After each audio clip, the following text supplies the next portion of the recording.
הנמל זה חלק ממש מרכזי מהעיר בחיפה. אתה רואה אותו מכל שכונה כמעט. אחרי זה חלק שלו מבצבץ. יש משהו בגודל שלו שגורם לך להרגיש כאילו אתה גר בעיר אמיתית. חיפה זה עיר פועלים עדיין באופי שלה. היא מאוד מורידה אותך לקרקע. סבא שלי היה ימאי, ואני זוכר איך בתור ילד היינו יורדים לנמל לפגוש אותו אחרי שהוא היה חוזר מהפלגה של כמה חודשים בים. לכל חיפאי יש זיכרונות מהנמל. בעצם כל השנים האלה הנמל היה סגור, הוא לא היה מחובר לעיר. ומאז שאנחנו ילדים יש דיבור על זה שיום אחד יפתחו את הנמל. ועכשיו זה מתחיל לקרות עם הטרמינל שהופך למתחם הופעות גדול, וזה רגע מאוד מיוחד בשביל העיר ובשביל החיפאים.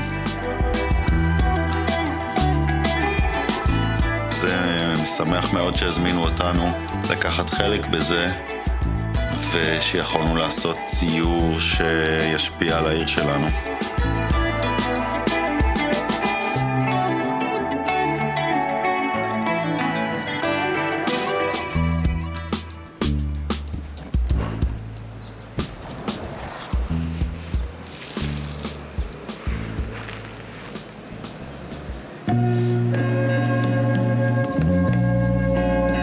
הציור שעשינו בנמל זה בעצם הציור הכי גדול שעשינו עד היום.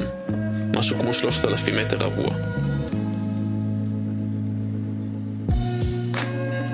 המבנה שציירנו עליו נקרא האנגר 15, ואפשר לראות אותו כמעט מכל מקום בעיר.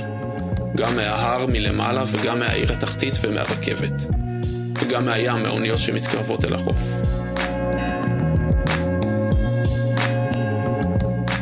היה חשוב לנו לעשות משהו שיעבוד מכמה זוויות. יש משהו עוצמתי שאתה הולך בנמל ליד הפונטים הענקיים האלו.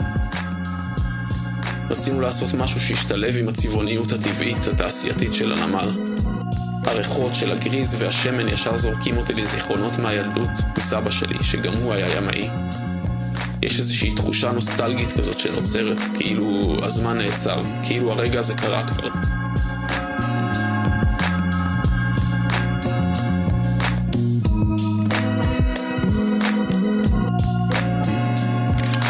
והמושג הזה של עיר נמל, עיר תעשייתית, מגדיר מאוד את אופן העשייה שקורית בחיפה. העבודה וה-DIY מאוד מחובר לאופי החיפאי. חיפה תמיד הרגישה קצת יותר מקורקעת, straight forward.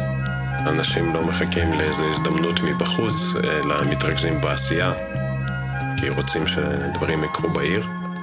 ובאופן טבעי זה מניע מאוד את העשייה המשותפת בעיר הזאת, בין אנשים שונים, בין מגזרים שונים.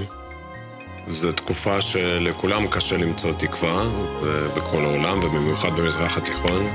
וחיפה היא מקור גדול של תקווה בשבילנו, כי המציאות פה באמת מוכיחה יום-יום שיש דרך לחיות יחד.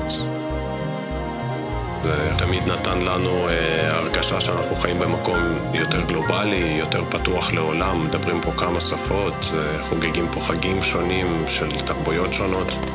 בחלום שלנו הנמל הזה הוא שער שמחבר את המדינה לעולם ולמזרח התיכון, ואתה יכול לעלות על אונייה ותוך כמה שעות להגיע ללבנון או לסוריה, וזה משהו שנשמע כאילו דמיוני לגמרי במציאות שלנו. אבל חלק מהתפקיד שלנו כאמנים זה לא רק לשקף את המציאות, אלא לעזור לאנשים לדמיין מציאות אחרת.